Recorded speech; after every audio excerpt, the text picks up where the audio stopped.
Mga kababayan, naging bastos nga po ba or nalapastangan ni Harry Roque ang kasalukuyang Pangulo ng Pilipinas sa mga naging pahayag niya na ito?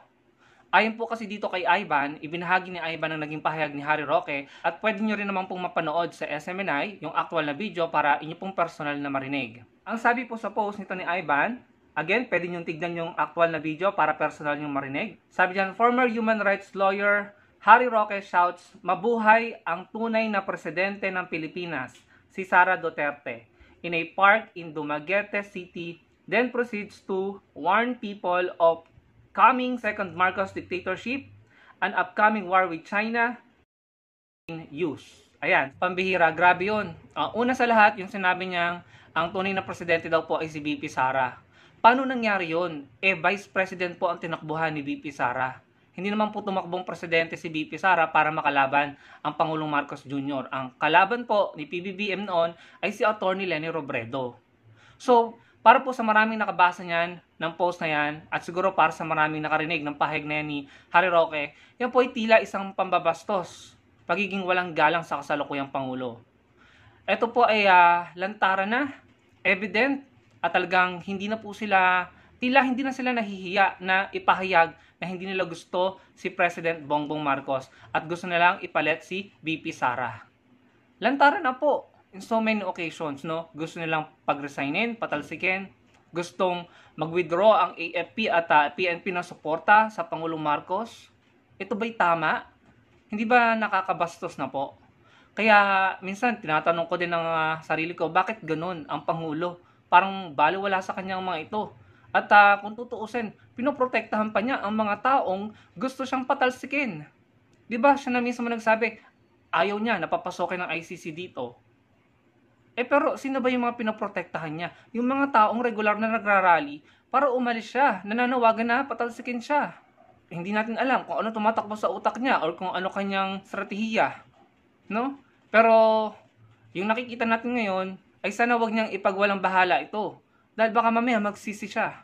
Ayun o, lantaran na sinabi na hindi tunay na presidente ang Pangulong Marcos Jr. at ang totoong presidente ay si VP Sara.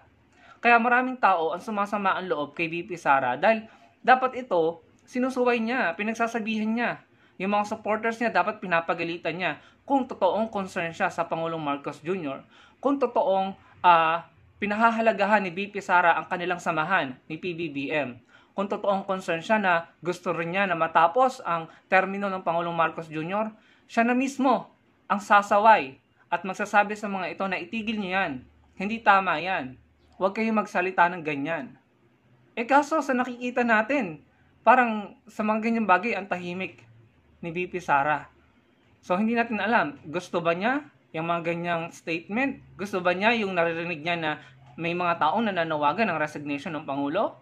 Or ayaw lang talaga niya magbigay ng komento? Ayaw niyang sumali sa mga ganyang issue? Hindi natin talaga alam, no? Pero kung akong tatanungin, dapat sinusuway po niya yan.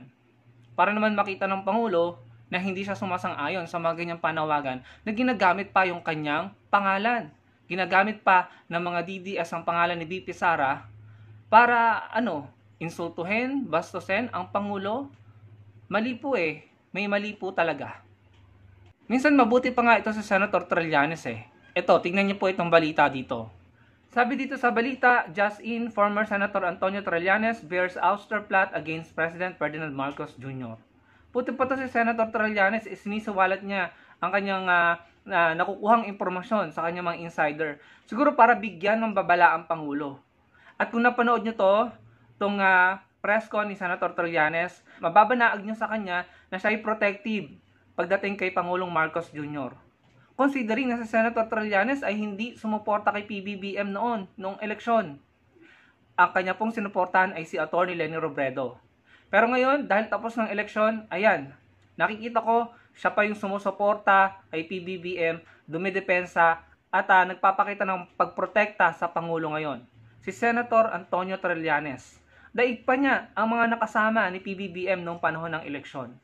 Ito po ang totoong oposisyon na may malasakit sa bayan, na may malasakit sa bansa, na hindi pang sariling interes ang inuuna. Buti pa si Senator Trillanes, binabalaan niya ang Pangulo at isa siya sa hindi gustong matanggal ang Pangulo sa posisyon. Nakita po talaga natin ngayon ang totoong intensyon ng mga tao, ng mga politicians. Nakita natin kung sino talaga yung sincere para sa bansa, para sa bayan, na kayang manindigan sa ating West Philippine Sea. Nakita natin kung sino yung mga pro-China. At nakita natin kung sino yung mga may personal na interest at uunahin lamang ang personal na interest. At nakita natin kung sino talaga yung nagmamahal sa bansa, na uunahin ng mga Pilipino at makikipagtulungan sa pamahalaan para iangat paunlarin ang ating bansa. Nakita natin na ang Pangulong Marcos Jr. inuuna ang trabaho kaysa sumali sa mga issues at drama. Nakikita natin na nakapokus siya sa trabaho kaysa sumagot sa mga walang kapararakang batikos sa kanya. Nakikita natin sina Senator Trillanes, Senator De Lima ay pinoprotektahan ang kasalukuyang pamahalaan. Nakikita natin si Atty. Leni Robredo kahit tahimik, no, at hindi nakikisali sa politika, sa drama ng politika, may ginagawa para sa bansa. Nagpapatayo ng mga classroom, dormitoryo, community learning hub, at nagpo-provide ng livelihood program o mga proyekto may kinalaman sa pagbibigay ng livelihood sa ating mga kababayan. Tumutulong sa kasalukuyang pagtatrabaho ng pamahalaan. Dapat po ganun. At dapat tayong mga Pilipino sumunod at tumulong makiisa, sumama para po sa bansa natin. Huwag po tayong pumayag na ma-destabilize ang kasalukuyang gobyerno. Para ano? Pag na-destabilize, saan tayo pupulutin? Magugulo na naman po, baka po magkaroon tayo ng political crisis. Hindi po yung makakatulong sa pag-usad ng bansa natin. Ibang klase si Harry Roque, paano niya nasabi yon na ang totoong Pangulo ay si VP Sara? Yun po ay isang paglapastangan, pambabastos sa kasalukuyang Pangulo. Hindi ko man po binoto si President Marcos Jr. pero nirarespeto ko yung desisyon ng maraming Pilipino. Bakit ganun? Si Harry Roque isa sa pumoto kay PBBM at nangampanya. Bakit hindi niya nirarespeto ang sarili niyang boto? Wala. Parang tayo po ay going back and forth. Baka pag po napababa ang Pangulong Marcos Jr., back to square one na naman po tayo. Kami po mga kakamping ay willing mag-intay sa 2025 para iboto, suportahan ang aming mga gustong senador. Willing kaming mag-intay sa 2028 para iboto, suportahan ang gusto naming suportahan sa 2028. For the meantime, habang nag-iintay kami, nakikipagtulungan po kami sa gobyerno. Sumusuporta kami kung sino man yung nakapwesto, nakaupo, para po sa bansa natin. At dapat ganun po tayo lahat. Hindi ko po talaga maintindihan ng mga DDS na ito. Kung gusto sanang bumatikos, pero walang bastusan. No? Garapalan na po eh. Parang hindi na nahihiyang sabihin. 'Di ba? Kagaya nito, sabi ni Robin Padilla, huwag idamay ang mga artista sa pamumulitika. Huwag daw idamay ang mga artista sa pamumulitika. Sabi niya.